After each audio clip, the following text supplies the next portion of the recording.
कृष्णाय वासुदेवाय हरये परमात्मने प्रणतक्लेशनाशाय गोविंदाय नमो नमः। बोले वृंदावन वाक्य बिहारी लाल की जय।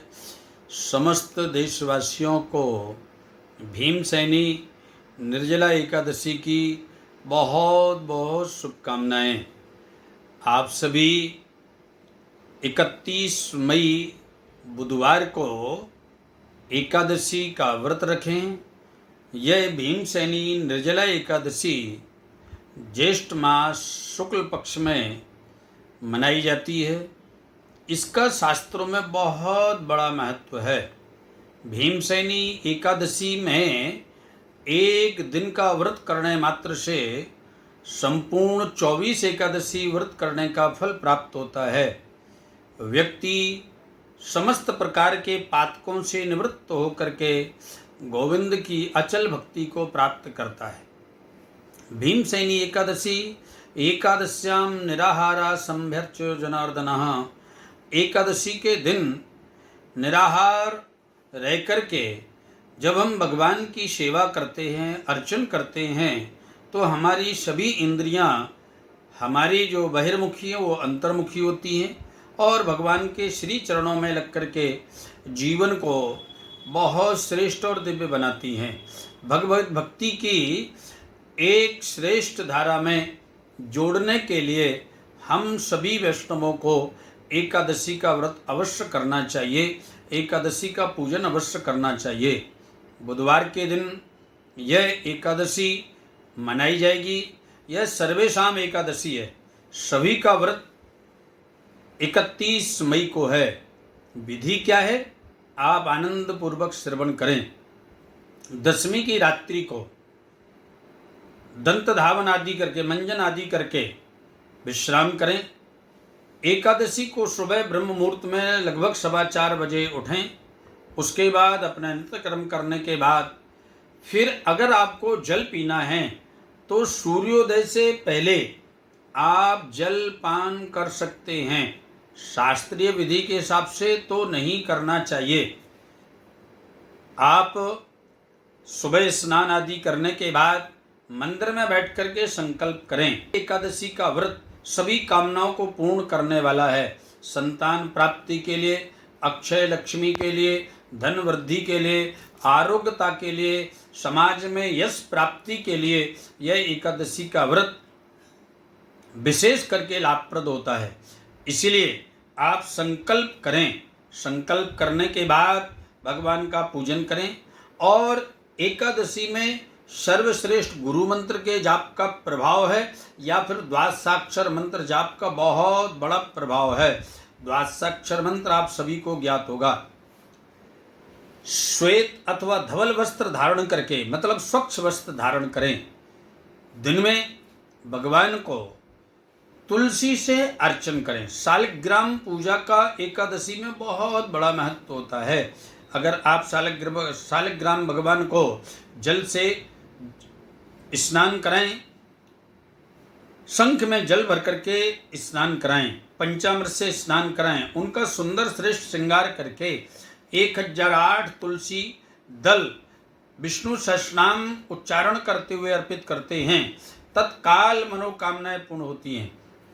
एकादशी के दिन तुलसी अर्चन का भी बहुत बड़ा महत्व है। इसके लिए आप आनंद पूर्वक तुलसी अर्चन करें। एकादशी के दिन झूठ बोलना निषेध है। एकादशी के दिन किसी की निंदा करना निषेध है। एकादशी के दिन बहुत बार जल पीना निषेध है। एकादशी के दिन गुटखा खाना, पान खाना अथवा ये मादक पदार्थों का सेवन करना निषेध है। यह सब करने से व्रत भंग हो जाता है। व्रत भंग के अनेक कारण हैं, इसलिए प्रयत्न करें, व्रत को विधि पूर्वक करें।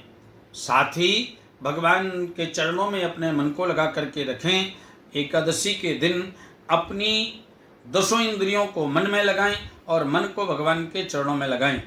सायंकालीन वेला में बहुत अच्छा होगा कि आप जागरण करते हुए भगवान का कीर्तन करें। एकादशी के दिन ब्रह्मचर्य का पालन करना अवश्य होता है। एकादशी के दिन क्षौर क्रिया मतलब सेविंग आदि नहीं करना चाहिए। एकादशी के दिन किसी भी व्यक्ति का अपमान करना साक्षात भगवान का अनादर होता है, इसलिए किसी का अनादर ना करें।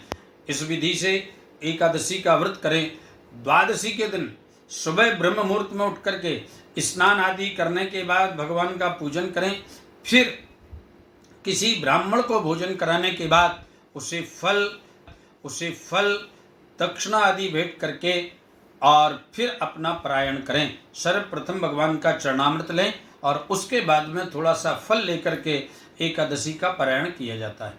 एकादशी के दिन दान की क्या विधि है जिससे आपके घर में सुख शांति की वृद्धि हो, व्यापार में वृद्धि हो और आपका शरीर स्वस्थ रहे।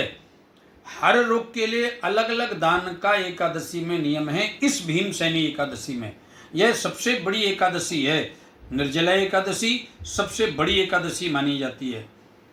सर्वश्रेष्ठ दान है इसमें मिट्टी के घड़े में जल भर करके उसके साथ 5 फलों का दान करना दक्षिणा के साथ। किसी भी मंदिर में जाकर के किसी भी ब्राह्मण को अगर आप दान करते हैं तो आपके घर में शीतलता रहेगी, शांति रहेगी और सभी कार्यों का फल प्राप्त होता रहेगा।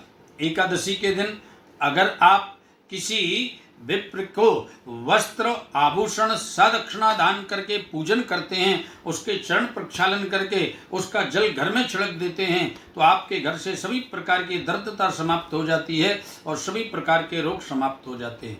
एकादशी के दिन गौमूत्र, गंगा जल, साथ ही तुलसी दल का जल लेकर के घर में छिड़क करके अगर आप कपूर की ध्वनि सारे घर में करते हैं तो उस घर में नकारात्मक और किसी भी प्रकार की हो वह सब समाप्त हो जाती है। मनोविकार के लिए एकादशी के दिन चाहिए गंगा जल के साथ 21 तुलसी दल पहले भगवान को अर्पित करने के बाद ग्रहण करने से व्यक्ति मनोविकार से मुक्त होता है। जिस व्यक्ति को डायबिटीज का रोग है, जिस व्यक्ति को बीपी का प्रॉब्लम है, हाई बीपी है अथवा लो बीपी है, उसको क्या करना चाहिए? एकादशी के दिन जल में घड़े में जल भर करके साथ में चीनी, शहद, 5 फल और घृत यह लेकर के किसी वृद्ध ब्राह्मण को दान करें तथा उसको पीले वस्त्र दान करके प्रणाम करें। अपने गुरु के आश्रम पर अगर आप फल, चीनी अथवा साथ ही मिष्ठान्न अर्पित करके उनको वस्त्र आभूषण अर्पित करके प्रणाम करते हैं तो यह दोनों रोगों से सदैव के लिए मुक्ति प्राप्त हो जाती है।